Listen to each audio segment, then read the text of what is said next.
Hello friends, welcome.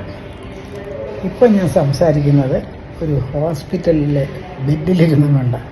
കുറച്ച് ദിവസമായി ഞാനിവിടെ വന്നിട്ട് എന്തോ വല്ലാത്ത ക്ഷീണം, സ്പെസിഫിക്കായിട്ടൊന്നും പറയാനില്ല, പക്ഷേ ഒരു ഫീവറിഷ്നസ്സൊക്കെ ആയിട്ട് ഇവിടെ വന്ന് എൻ്റെ ആ ക്ഷീണമൊക്കെ എങ്ങനെയാണ് മാറിയെന്ന് എനിക്ക് തന്നെ അറിഞ്ഞുകൂടാ. ചാഴിക്കാട്ട് ഹോസ്പിറ്റലിന് അത്ഭുതങ്ങൾ സൃഷ്ടിക്കാൻ കഴിയുമെന്ന് തന്നെ ഞാൻ പറയാം. അത് മരുന്നിനെക്കാട്ടിലും ഇവിടെയുള്ള നേഴ്സിംഗ് സ്റ്റാഫിൻ്റെ ചെറിയ പെൺപിള്ളേരാണ്, മിടുക്കത്തികൾ ഓടി നടക്കുന്നുണ്ട്. മിടുക്ക് മാത്രമല്ല, ആ കുട്ടികൾക്ക് മനുഷ്യരോടുള്ള ഒരു മാനസികമായ കമ്മിറ്റ്മെൻറ്റും അടുപ്പും. കമ്മിറ്റ്മെൻ്റ് എന്ന് പറയുന്ന ഒരു വലിയൊരു പുണ്യം, ഒരു ദൈവദത്തമായ ഒരു അനുഗ്രഹമാണ് ഇത് ജോലി ചെയ്യുമ്പോഴെന്ന് എനിക്ക് തോന്നുന്നു. അവർക്ക് ജോലിയോട് താല്പര്യം, രോഗിയിൽ താല്പര്യം, അങ്ങനെ അവർക്ക് ആകെപ്പാടെ അവരെ തന്നെ സന്തോഷിപ്പിച്ചും കൊണ്ടാണ് ജോലി ചെയ്യുന്നത്. ഇതുപോലെയുള്ള ഒരു ബഞ്ച് ഓഫ് നേഴ്സുമാരെ കാണാൻ കിട്ടുക എന്ന് പറയുന്ന വലിയൊരു സന്തോഷമായിട്ട് എനിക്ക് തോന്നി. പിന്നെ ഞാൻ പുറത്ത് വിദേശത്തായിരിക്കുമ്പോഴും ഹോസ്പിറ്റലിൽ അഡ്മിറ്റഡ് ആയിട്ടുണ്ട്.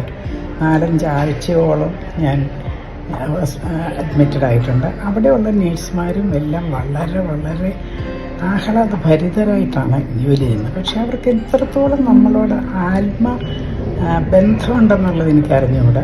എന്നെപ്പോലെയുള്ള പ്രായമുള്ളവരെയൊക്കെ കണ്ടാൽ ബേബി, ബ്യൂട്ടി, ഡാർലിങ് എന്നൊക്കെ വിളിച്ചവർ സംസാരിക്കും. അത് അവരുടെ ഒരു സ്പെസിഫിക്കായിട്ട് കൊടുത്തിരിക്കുന്ന ഒരു ട്രെയിനിങ് ആണ്.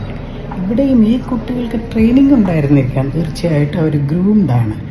എന്നാലും ഒരു ആർട്ടിഫിഷ്യാലിറ്റി ഇല്ല. എനിക്ക് വളരെ സന്തോഷം തോന്നിയ നിമിഷങ്ങളാണ്. അതുകൊണ്ട് തന്നെ എനിക്ക് ഈ ഹോസ്പിറ്റലിൽ വന്നു കഴിഞ്ഞിട്ട് ഇപ്പോൾ കുറച്ച് ദിവസമായി ഒരു റീചാർജ്ഡ് ഫീലിംഗ് ആണ്. ഈ ഫീലിങ്ങോടുകൂടിയാണ് ഞാൻ വീട്ടിലേക്ക് ഡിസ്ചാർജ് ചെയ്യുമ്പോൾ പോകാൻ പോകുന്നത്. എന്തായാലും എനിക്ക് ഇത് നിങ്ങളുമായിട്ട്, ഈ സന്തോഷം നിങ്ങളുമായിട്ടൊന്ന് പങ്കുവെക്കണമെന്ന്, അതുകൊണ്ടാണ് ഞാനിപ്പോൾ ഇതിനകത്ത് ഇടുന്നത്. എനിക്ക് വീഡിയോ ഇടാനായിട്ട് ഒരു സാധനവുമില്ല. എൻ്റെ കയ്യിൽ എൻ്റെ ഫോൺ പിടിച്ച് ഫോണിലേക്ക് പറയുകയാണ്.